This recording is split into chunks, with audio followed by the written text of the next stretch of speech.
Hello and welcome to Zee Business. मैं हूं मीनू शर्मा और आप देख रहे हैं बीमा एक्सप्रेस। क्या आप जानते हैं कि अगर आप स्मोकिंग करते हैं, जो कि आजकल कई लोग करते हैं, तो इससे आपकी life insurance premium non smoker के मुकाबले काफी ज्यादा हो सकती है। इतना ही नहीं, अगर इंश्योरेंस लेते टाइम पर स्मोकिंग की जानकारी अगर आप छुपा भी लेते हैं, तो जरूरत पड़ने पर क्लेम भी आपका मुश्किल में पड़ सकता है। और इतना ही नहीं, इंश्योरेंस कंपनियां स्मोकर से ज्यादा प्रीमियम क्यों लेती हैं? ये जो सारे सवाल हैं, ये आपके मन में ज़रूर आते होंगे जब भी आप स्मोकर होने के बावजूद इंश्योरेंस लेने की सोचते होंगे तो।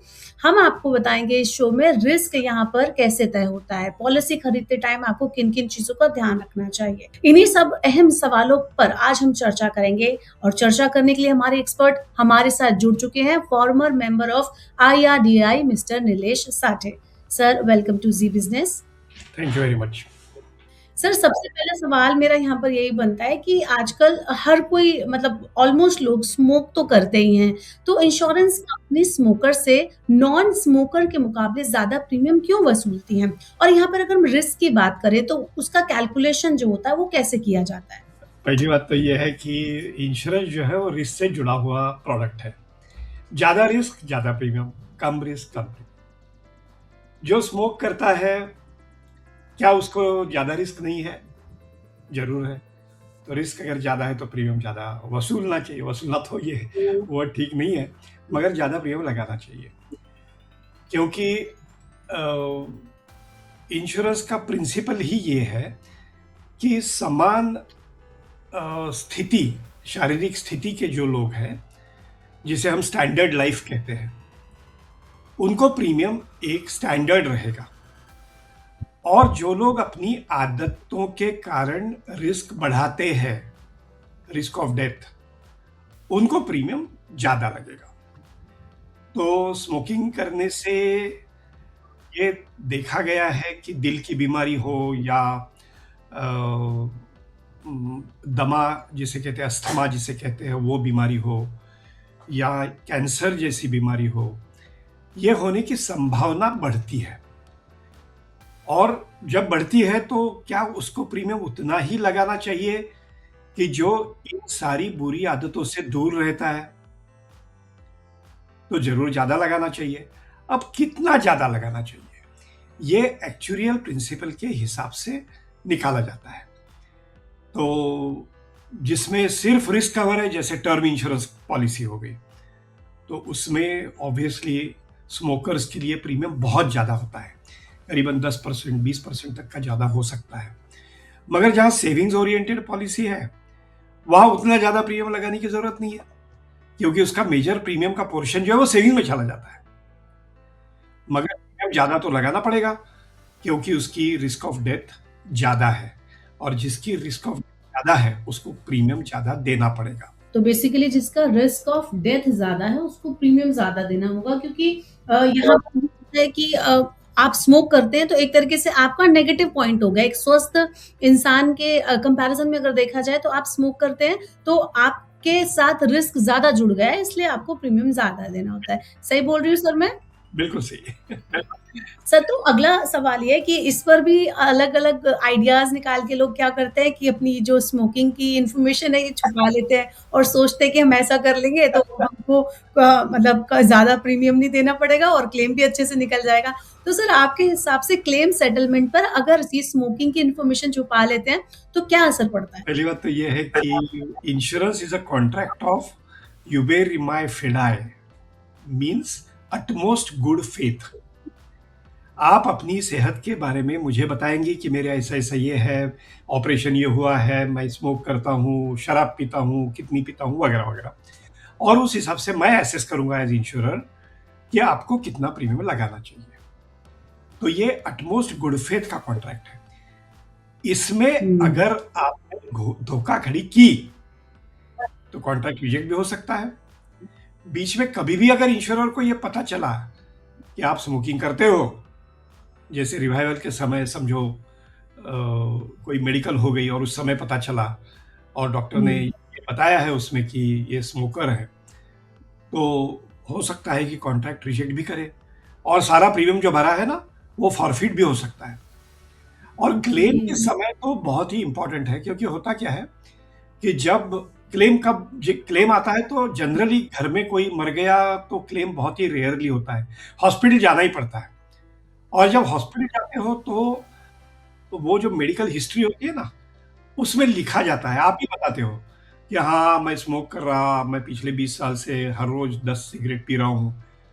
तो ये जब मेडिकल हिस्ट्री जब इंश्योरेंस कंपनी को पता चलती है, क्योंकि डेथ क्लेम जब होता है तो इसकी ज़रूरत पड़ सकती है। और उस समय अगर ये पता चला कि आपने ये डिस्क्लोज़ नहीं किया था पॉलिसी लेते वक़्त, तो क्लेम रिजेक्ट हो सकता है और आपका सारा प्रीमियम जो है वो भी फॉरफिट हो सकता है। तो ये एक धोखा है, और धोखाधड़ी क्यों करें? बात ऐसी है कि अगर स्मोक कर रहे हो इसका मतलब ये नहीं है कि ये आपने डिस्क्लोज़ नहीं करना। क्यों नहीं करना चाहिए? कर दो। हो सकता है थोड़ा प्रीमियम ज़्यादा लगेगा, मगर आपको जो चिंता होगी कि जब तक मेरी पॉलिसी शुरू है, मैं अगर कुछ हो गया तो क्लेम रिजेक्ट हो जाएगा, ये चिंता तो नहीं रहेगी ज़िंदगी भर।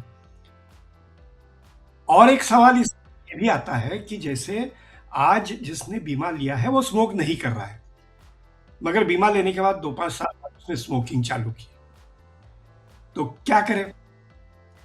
पहली बात तो ये है, अगर की है तो इन्फॉर्म करो, मगर करने की भी ज़रूरत नहीं है। बात ऐसी है कि जब आपने बीमा लिया है, तब आपकी सेहत का असेसमेंट किया है, तब आप नॉन स्मोकर, तो इसलिए ऐसी स्थिति में क्लेम रिजेक्ट होने की कोई संभावना नहीं होती है। तीसरी बात ये है कि अब आईआरडीए ने ये प्रिस्क्राइब किया है कि 3 साल के बाद इंश्योरेंस कंपनी क्वेश्चन नहीं उठा सकती है। इसमें एक छोटा कैविएट है। अगर इंश्योरेंस कंपनी को ये लगा कि ये फ्रॉड करने के लिए ये वाइटल इंफॉर्मेशन डिस्क्लोज नहीं की थी, तो क्लेम रिजेक्ट हो सकता है। तो बेहतर कि सारा जो डिस्क्लोजर है वो डिस्क्लोजर दे दो, क्यों छुपाए? जी, तो बेसिकली कुल मिलाकर यही समझ आ रहा है कि एक तो डॉक्टर से अपनी सारी बीमारियाँ नहीं छुपानी चाहिए, दूसरा इंश्योरेंस लेते वक़्त भी आपको अपनी बीमारियाँ नहीं छुपानी चाहिए, क्योंकि वो बाद में आपके लिए बहुत ही प्रॉब्लमैटिक बन जाएगा, क्योंकि आपने जितना भी इन्वेस्ट किया है, जितना भी आप प्रीमियम भर रहे हो, वो हो सकता है सब रिजेक्ट हो जाए जब आपको ज़रूरत पड़े तब।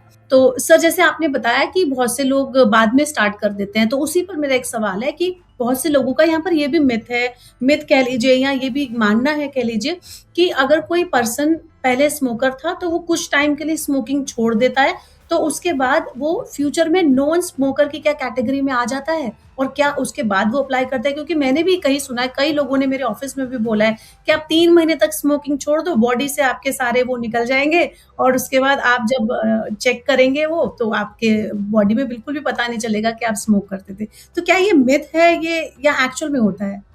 नहीं, पहली बात तो ये है कि इंश्योरेंस प्रीमियम आपने अगर बाद में बोल भी दिया और सही में है भी कि हुँ, मैंने स्मोकिंग छोड़ दी है, और ये हुँ, बिल्कुल आपने स्टेटमेंट कर दिया, मेडिकल रिपोर्ट में भी निकोटिन आता है। हुँ। अगर स्मोकर है ना, अच्छा, तो उसके ब्लड में निकोटिन आता है, और ओके। कोटिनाइन करके एक और ड्रग होता है, वो भी डिटेक्ट करता है कि ये स्मोक कर रहा है कि हुँ, नहीं।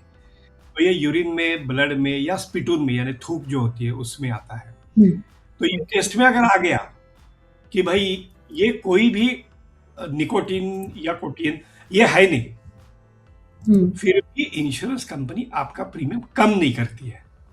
क्यों नहीं करती है? क्योंकि कुछ लोग ऐसे भी होंगे कि जिन्होंने शुरू में मैं नॉन स्मोकर हूँ करके बीमा लिया है और आगे चल के स्मोकिंग शुरू की है। उनका तो प्रीमियम बढ़ता नहीं है, क्योंकि वो पता भी नहीं चलता मैंने स्मोकिंग शुरू की है। तो ये बैलेंस हो जाता है। कुछ लोग छोड़ देंगे, कुछ लोग पकड़ लेंगे, और क्या होता है कि जो जिसे एक बार लत लग गई ना, वो छूटती नहीं आसानी से। अगर मैंने छोड़ भी दिया समझो, तो चौथे महीने में फिर से चालू कर देगा स्मोकिंग। लत जो है वो छूटती नहीं है, व्यसन जिसे कहते हैं ना मराठी में, तो वो बिल्कुल छूटता नहीं है, और इसीलिए and that impacts your lungs basically. Smoke जो है ना, वो लंग्स इम्पैक्ट करता है। लंग्स का कलर जो है वो काला होता है, जो शुगर है उसका। तो इसलिए उसमें प्रीमियम कम नहीं होता, कोई गुंजाइश नहीं है प्रीमियम कम होने की। जी, कोई गुंजाइश नहीं है। ये बहुत ही हार्डली देखा गया है कि स्मोकिंग छूट जाए और वो नॉन स्मोकर बन जाए स्मोकर से। हाँ, लेकिन एक और सवाल यहाँ पर बनता है कि अगर स्मोकर्स के लिए जैसे आपने बताया कि इंश्योरेंस पॉलिसीज़ महँगी होती हैं, तो क्या सारे प्लान्स प्रीमियम उनके ऐसे ही होते हैं? क्या हर चीज़ में उनको मतलब महँगा ही देना होता है या फिर कुछ प्लान्स के जो प्रीमियम होते हैं, उनमें कुछ डिफरेंस भी होता है? बिल्कुल सही है आपका कहना कि जो प्रीमियम में रिस्क ज़्यादा है ना, उसमें ये लोडिंग जो है स्मोकिंग का वो ज़्यादा होगा। हुँ, जो प्रीमियम जो प्लान्स जो है, वो उसमें रिस्क कम है, हुँ, उसमें प्रीमियम का लोडिंग कम होगा। जी, एन्युटी प्लान जो है, जो पेंशन प्लान है, उसमें तो लोडिंग ही हुँ, नहीं होगा, हुँ, क्योंकि एन्युटी प्लान में रिस्क कवर है ही नहीं। वो तो पेंशन आपको देनी है, जब तक ज़िंदा हो तब तक पेंशन मिलेगी। जी, तो इसमें बिल्कुल ही स्मोकर के लिए कोई लोडिंग नहीं होगा। कोई मगर लोडिंग नहीं है। जो रिस्क प्लान्स है उसमें तो ज़रूर होगा, और जितना हेवी हुँ, रिस्क प्लान है, कि जैसे कुछ कंपनीज़ ने ऐसे भी प्लान निकाले हैं कि समझो 10 लाख का बीमा लिया, हुँ, तो प्रीमियम 10 लाख का भरो, मगर अगर मर गए तो हम 20 लाख देंगे। उसमें थोड़ा लोडिंग कर ओके, लेते हैं वो, तो इस प्रकार की हुँ, रिस्क ज़्यादा भी होती है। तो इसमें हुँ, स्वभावतः प्रीमियम ज़्यादा होगा, मगर 10 लाख का हाँ, प्लान है, 10 लाख की रिस्क है, तो प्रीमियम हुँ, कम होगा, उतना लोडिंग नहीं होना कम चाहिए। होगा। हुँ। राइट, राइट, हाँ। तो बेसिकली यही है कि कुल मिलाकर हमने जो अभी तक बात की वो ये थी कि अगर आप स्मोकर हैं तो आप अपनी ये जो हैबिट है उसको ज़रूर बताएँ और उसके बाद जो भी प्रीमियम बनता है वो आप दें बिकॉज़ जब आप क्लेम करेंगे तो एनीवेज़ वो आपको ही हेल्प करेगा। लेकिन यहाँ पर एक सवाल और उठता है सर, जो आम लोग हैं वो इंश्योरेंस खरीदते टाइम पे जब स्मोकिंग हैबिट्स छुपा लेते हैं या फिर अपनी स्मोकिंग हैबिट जो है उजागर भी कर देते हैं, तो भी उनको किन बातों का विशेष रूप से मतलब बहुत ही ज़्यादा ध्यान रखना चाहिए जब भी वो इंश्योरेंस खरीदते हैं ताकि बाद में क्लेम लेने में दिक्कत ना आए। क्योंकि यहाँ पे अब हम छुपाने की बात नहीं कर रहे हैं, अब हम प्रीमियम के अमाउंट से हमको कोई प्रॉब्लम नहीं है, लेकिन वो बातें कौन-सी है जो उनको इंश्योरेंस लेते टाइम स्मोकर हैं तो ध्यान रखनी चाहिए? नहीं, स्मोकर है तो पहली पहली बात तो ये है कि अगर स्मोकिंग छोड़ दे तो सबसे बढ़िया है। स्मोकिंग के वो तो कारण बहुत ही स्मोकिंग के कारण सेहत पे जो बुरा असर हुआ है, वो तो रिपेयर नहीं कर सकते हो। मगर राइट, कभी राइट, और ज़्यादा डिटेरियोरेशन तो ना हो, सेहत राइट। में और ज़्यादा खराबी बदलाव तो ना हो। हाँ, तो हुँ, पहली बात तो ये ध्यान में रखो। मगर समझो वो संभव नहीं है, तो कम करो कम से कम। और हुँ, तीसरी बात ये है कि जब आपने डिस्क्लोज़ किया है, तो 3 साल के बाद इंश्योरेंस कंपनी आपका क्लेम रिजेक्ट नहीं कर सकती। ओके। तो इसलिए ये डरने की कोई बात नहीं है, अगर आपने डिस्क्लोज़ किया है। हुँ, क्योंकि डिस्क्लोज़ करोगे तो इंश्योरेंस कंपनी क्या प्रिकॉशन लेती है? इंश्योरेंस कंपनी कहेगी कि आपका ब्लड टेस्ट कराओ, उसमें निकोटीन कितना परसेंट है ये मिलेगा। राइट, उसकी भी लिमिट होती है, जैसे डायबिटीज़, कितना डायबिटीज़ है? तो ब्लड शुगर हुँ, 100 है कि 300 है कि 400 है, तो उस हिसाब से हुँ, उन पे लोडिंग होगा। तो ये एक होता है। अगर समझो निकोटीन का परसेंटेज बहुत ही कम है, तो लोडिंग भी कम आएगी। हुँ, मगर अगर ज़्यादा है, तो ऑब्वियसली प्रीमियम आपको ज़्यादा देना पड़ेगा। प्रिकॉशन की बात जो है वो कुछ है नहीं वैसे। डिस्क्लोज़ अगर किया तो सबसे बढ़िया है कि क्लेम आपका रिजेक्ट होगा ही नहीं। मगर समझो डिस्क्लोज़ नहीं किया है, तब आपको ये चिंता सदैव रहेगी कि आगे चल के अगर कुछ हुआ पर्टेनिंग टू लंग्स या कैंसर या पर्टेनिंग टू हार्ट, और हिस्ट्री में अगर ये आ गया मेडिकल हिस्ट्री में, तो संभवतः क्लेम रिजेक्ट होने की संभावना होती है।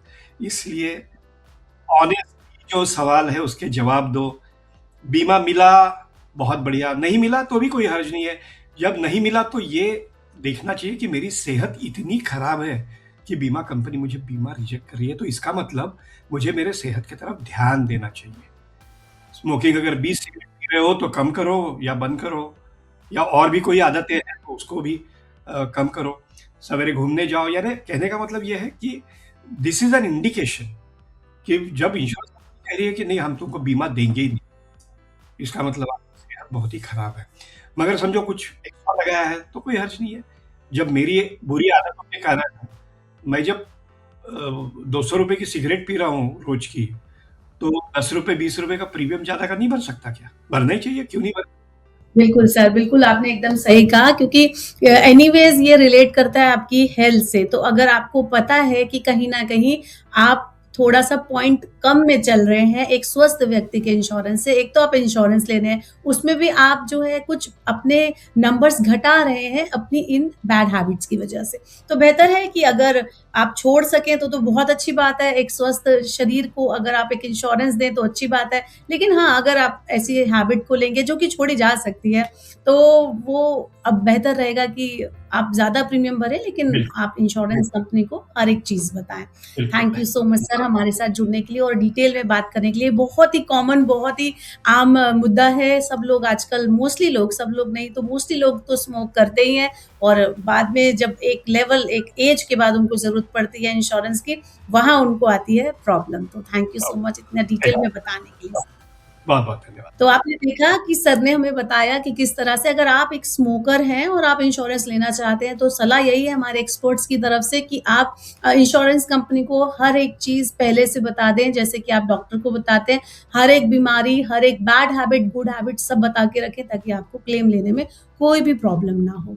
फिलहाल के लिए इतना ही, हम फिर से बीमा एक्सप्रेस में हाज़िर होंगे, आपके साथ एक और नया टॉपिक इंश्योरेंस से जुड़ा लेकर। फिलहाल के लिए इतना ही, देखते रहिए ज़ी बिज़नेस।